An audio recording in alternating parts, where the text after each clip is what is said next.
My name's Joel Violette, and I'm from Fredericton, New Brunswick, where we are right now in Nodell Park. So my history with heavy metal, one of my obviously big influences growing up was when I learned of Woods of Ypres, and so what David Gold was doing with Ontario, he was doing this wonderful just black metal with but using Ontario as the kind of subject matter. And I was like, well, geez, New Brunswick's pretty cool too.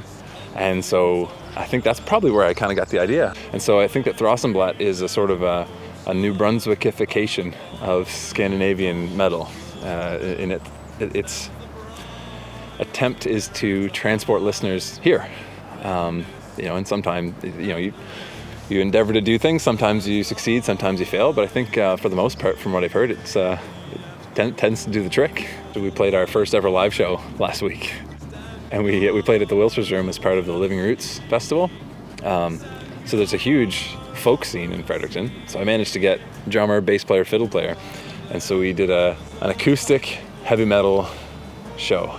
And I think it went over really nicely. Basically in 2004, I did a mail order to David Gold, sent him $20 in an envelope, and a few weeks later I got back Woods 2, Pursuit of the Sun and Allure of the Earth. Sent demos back and forth with Dave, and then eventually in 2009, Dave asked me, kind of like it was a starstruck moment for me. He asked if I wanted him to drum on an album for me. Yeah, so we did an album together, and that was Thrawsunblat 1 Canada 2010. So I sent him all the demos, and he sent me back a whole bunch of blast beats, and it was awesome. A year or so later, after Woods 4 had come out, at this point I was just a Woods of Ypres fan who happened to be doing a side project with David Gold. So he asked if I would play lead guitar on a tour, and so I joined Woods of Ypres for a tour.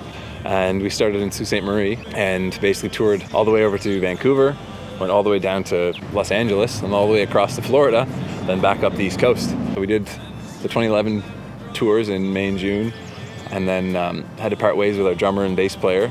And so then Dave and I were contractually obligated to record an album with Earache. So the two of us, we wrote and recorded Woods 5, Grey Skies and Electric Light in Sault Ste. Marie in July. We basically locked ourselves in at Woods HQ, and then wrote 12 songs between the two of us, and then went to Beach Road Studios in Goderich, Ontario with Siegfried Meyer, and over 2 weeks we recorded the whole thing, which was an incredible experience. And so we knew we had something pretty special by the end of that process, and it was it was a really, really good team, good dynamics. Obviously some tragic stuff happened after that,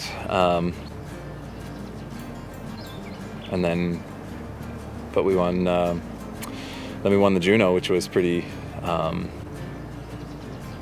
lots of mixed emotions, but pretty overwhelming in pretty much every way. Even just being at the Junos was pretty exciting. This one's called Maritime Shores. It's from Thrawsunblat 2, Wanderer on the Continent of Saplings. See if I can hit the right note here. Well, I've seen this continent's oceans and all its creatures in motion, but above it all for splendor stand the briny Maritimes, where the mist and the rain blast life into me, and the old white pines stand guard over the sea, stand guard over the sea. Though I have left hers of time before, oh how I long for her maritime shores. I am but one of 1,000 of lore. Oh, how I long for her maritime shores.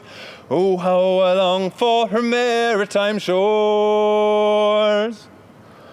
Well, I've lost myself in the greenery and all other distant scenery, but none match the climes of the misty Maritimes. And elsewhere pipes are singing and strings and drums are ringing, but none with the life of the briny Maritimes.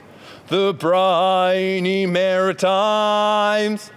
Though I have left her oft time before, oh, how I long for her maritime shores.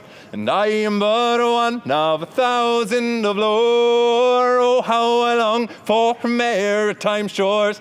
Oh, how I long for her maritime shores.